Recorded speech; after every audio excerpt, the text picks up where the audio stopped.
Hello ma chérie et bienvenue sur ma chaîne. Si c'est ta première fois de passer par là, toi qui me regardes, je me prénomme Fatim et ici c'est une chaîne de beauté où j'apprends aux femmes jeunes, moins jeunes, voilà, de toute classe sociale, les bases du maquillage, comment se maquiller et comment faire ressortir sa beauté, comment faire ressortir ses traits. Donc voilà. Cette vidéo m'a beaucoup été demandée sur Snapchat comme sur Instagram, pas sur Facebook par contre, mais ça m'a beaucoup été demandé où on me demandait de montrer comment je traçais mes soucis. Pour moi, c'était un peu basique, mais bon, j'ai juste constaté que beaucoup de personnes voulaient savoir comment on trace ses soucis et comment je me traçais les soucis, vu que je n'ai quasiment pas de soucis. Donc, dans cette vidéo, je vais vous montrer comment tracer les soucis. Si cela vous intéresse, restez connectés et on se retrouve tout à l'heure. Vous allez constater que j'ai quelques breakouts dans mes sourcils, mais je pense que je fais une allergie ou j'ai mangé quelque chose qui ne va pas, parce que ça fait ça fait maintenant environ un mois que j'ai beaucoup de breakouts sur mon visage, comme vous pouvez voir là, plein de boutons qui me laissent des taches, mais ne vous inquiétez pas, je les traite et ça va passer, c'est juste temporaire. Donc mes chéris, si vous êtes débutant dans le traçage de sourcils, on a plusieurs moyens de tracer nos sourcils. On peut carrément utiliser un gel à sourcils, comme celui-là que vous pouvez voir là. Vous pouvez utiliser un gel à sourcils. Vous pouvez également utiliser un crayon à sourcils. Mais si vous êtes vraiment débutant et que c'est maintenant que vous commencez, vous n'avez pas encore la main, je vous conseille un crayon à sourcils. Donc ce faisant, aujourd'hui nous allons utiliser un crayon à sourcils et celui-là est de chez Benefit Cosmetics. C'est le numéro 5. C'est vraiment un crayon à sourcils, pardon, très précis. C'est une précision ultime. C'est pour cela que je l'aime. Comme le nom même l'indique, Precisely My Brown Pencil. Donc voilà, c'est un crayon à sourcils. Et donc c'est avec celui-là que je vais tracer mes sourcils aujourd'hui. À l'aide de ma brosse à sourcils qui se trouve derrière mon pinceau, enfin mon crayon, je vais venir la brosser mon sourcil, enfin mon sourcil pour aligner tous les poils dans le même sens. Ensuite, je prends le crayon et je fais une ligne en dessous de mon sourcil tout en suivant la forme normale, la forme biologique de mon sourcil.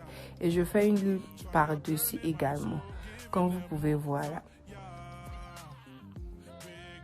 Donc ensuite, je vais faire la même chose pour mon deuxième sourcil.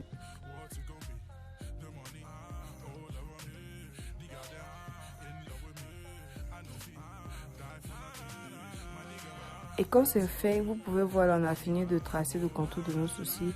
Je vais maintenant venir mesurer sur nos sourcils, sur les deux sourcils sont à la même hauteur. Il ne faudrait pas qu'un soit plus haut que l'autre. Donc voilà, comme vous pouvez voir, je remarque que les deux sont à la même hauteur. Ensuite, je vais venir remplir mon sourcil. Je commence par la fin du sourcil, je le remplis parce que j'ai quasiment pas de poils là-bas. Donc je le remplis juste avec le crayon normalement. Mais arrivé où j'ai des poils, je vais venir là imiter des traits des poils en fait. Donc je vais juste faire des lignes tout en avançant. On fait de courtes lignes bien évidemment, de courts traits tout en avançant pour qu'on ait ce rendu naturel là et que ça ne fasse pas fake, ça ne fasse pas tache sur notre visage.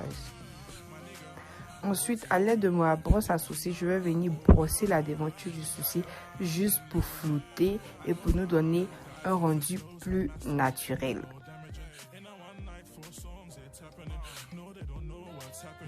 Et quand cela est fait, à l'aide de mon concealer qui est une teinte plus claire que ma carnation, je vais venir nettoyer mon sourcil pour éliminer tout débordement. Et donc j'applique le concealer sur mon pinceau comme vous pouvez voir là et je viens ensuite l'appliquer, suivre le trait normal que j'ai fait pour nettoyer le sourcil et voilà, enlever toute démarcation, tout mauvais trait.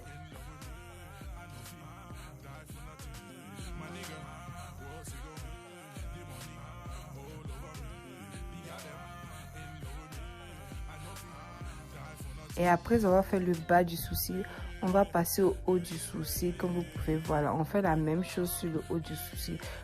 Retenez que pour le haut du sourcil, votre concealer ne doit pas être trop clair que votre visage. Mais moi, je n'avais plus cette teinte là, donc j'ai juste utilisé ma teinte normale quoi. Ensuite, je vais prendre mon fluffy, un pinceau fluffy, un pinceau blender pour venir là blend et enlever voilà toute démarcation du concealer pour que ça nous donne un rendu plus naturel, quoi. Parce qu'après, si on va appliquer le fond de teint, il ne faudrait pas que le haut du sourcil soit trop clair. Et quand on finit de nettoyer vous-même, vous pouvez voir là que le sourcil est un peu plus défini. Donc voilà, quand on finit de blend, maintenant place au mascara. Vous n'êtes pas obligé de faire cette étape, mais moi je l'adore parce qu'il va rendre mon sourcil très mat et il va avoir une longue durée. Donc lorsque j'applique le mascara à sourcil par exemple sur mon sourcil, j'arrive à tenir toute une journée avec, il n'y a pas de problème, ça reste en place. Donc là, avec mon pinceau, je viens maintenant mesurer pour voir si tout est parfait. Donc, les hauteurs sont au même niveau. Et là, retenez que la fin de vos sourcils doit s'aligner avec la fin de votre œil, comme vous pouvez voir là. Et la partie qui pique, le haut du sourcil, doit s'aligner avec le coin externe de votre nez. Comme vous pouvez remarquer là, mes sourcils sont on flic, tout s'aligne bien et donc on a suivi la règle normale, la règle générale. Et voici le résultat final. Regardez à quoi mes sourcils ressemblent. Si vous avez aimé la vidéo, n'oubliez pas de me laisser des pouces bleus, de vous abonner et surtout de partager la vidéo. On ne sait jamais, ça peut aider quelqu'un là-dedans. D'ici là, portez-vous bien et bye bye.